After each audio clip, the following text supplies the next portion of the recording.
అందరికీ నమస్కారం.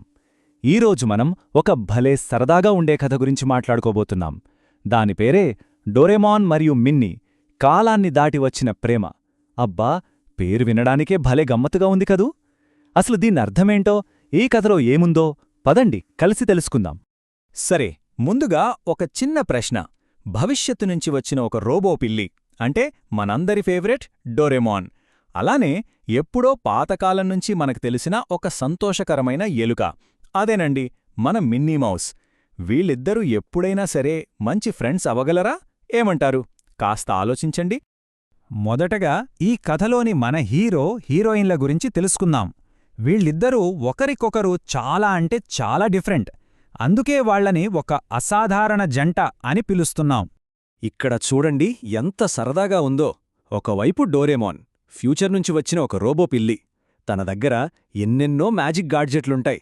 వాటితో ఫ్రెండ్స్కి ఎప్పుడూ హెల్ప్ చేస్తూనే ఉంటాడు. ఇక మరోవైపు మన మిన్నీ మౌస్, తను ఒక పాత కథలోంచి వచ్చిన క్యారెక్టర్. ఎప్పుడూ హ్యాపీగా ఉంటుంది. పాటలు పాడటం, డాన్స్ చేయడం అంటే తనకి భలే ఇష్టం. అందరికీ ఆనందాన్ని పంచుతుంది.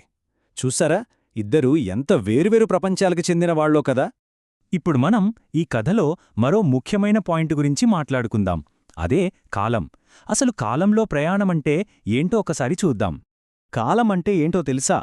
దాన్ని మనం ఒక పెద్ద స్టోరీ బుక్ లాగా ఊహించుకోవచ్చు. ఆ బుక్లో నిన్న అనేది ఒక పేజీ, ఈరోజు అనేది ఇంకో పేజీ, ఇక రేపు అనేది దాని తర్వాతొచ్చే పేజీ అన్నమాట. ఇలా పేజీలన్నీ కలిపితేనే కదా ఒక కథ పూర్తయ్యేది.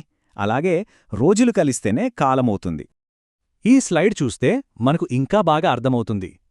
చాలా కాలం క్రితం అదే మిన్నీ ప్రపంచం అంటే ఆ కథల పుస్తకంలోని పాత పేజీలు. ఈరోజు అనేది మనముంటున్న ప్రపంచం అంటే పుస్తకంలోని ప్రస్తుత పేజీ. ఇక భవిష్యత్తు అదే డోరేమాన్ ప్రపంచం అంటే ఇంకా రాబోయే పేజీలన్మాట. సో డోరేమాన్, మిన్నీ ఇద్దరూ ఆ పుస్తకంలోని వేర్వేరు పేజీలలో ఉన్నట్టే కదా. ఇప్పుడు మనం స్టోరీలో మెయిన్ ఫీలింగ్ దగ్గరకొచ్చేశాం. అదే ఒక ప్రత్యేకమైన ప్రేమ. ఇక్కడ ప్రేమ అంటే అసలు అర్థమేంటో తెలుసుకుందాం. ఈ కథలో ప్రేమ అనే పదానికి ఒక స్పెషల్ మీనింగ్ ఉంది. అదేంటంటే చాలా చాలా స్ట్రాంగ్ ఫ్రెండ్షిప్, ఒకరిపై ఒకరికుండే గొప్ప ఇష్టం, ఒక గట్టి బంధం అన్నమాట. మరి అంత బలమైన స్నేహమంటే ఎలా ఉంటుందో చూద్దామా? ఏ పరిస్థితుల్లోనైనా సరే ఒకరికొకరు హెల్ప్ చేసుకోవడం, హ్యాపీ మూమెంట్స్ని కలిసి పంచుకోవడం, ఒకరి గురించి ఒకరు ఎప్పుడూ మంచే ఆలోచించడం, ఫ్రెండ్స్ మన దగ్గర లేకపోయినా వాళ్ళ గురించి కేర్ తీసుకోవడం, ఇదే నిజమైన బలమైన స్నేహమంటే. ఇప్పటిదాకా మనం తెలుసుకున్న విషయాలన్నీ ఒక్కసారిగా కలిపి చూస్తే మనకొక అద్భుతమైన విషయం అర్థమవుతోంది. అదేంటంటే స్నేహానికి హద్దులు లేవు. ఈ మాట చాలా ముఖ్యం. ఎందుకంటే నిజమైన స్నేహానికి కాలంతోగాని ప్రదేశంతోగాని అస్సలు సంబంధం ఉండదు. అది ఎవరి మధ్యనైనా ఎక్కడైనా ఎప్పుడైనా పుట్టగలదు. చివరగా ఈ కథ మనకు చెప్పే గొప్ప నీతి ఇదే. ఒకరు ఏ కాలం నుంచి వచ్చారు, ఎక్కడ నుంచొచ్చారు అనేది ఫ్రెండ్షిప్కి అస్సలు ముఖ్యం కాదు. మనసు మంచిదైతే చాలు.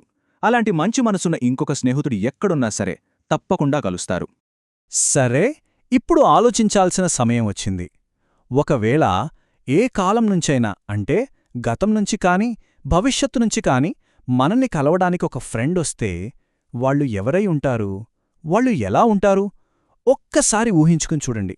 భలే సరదాగా ఉంటుంది.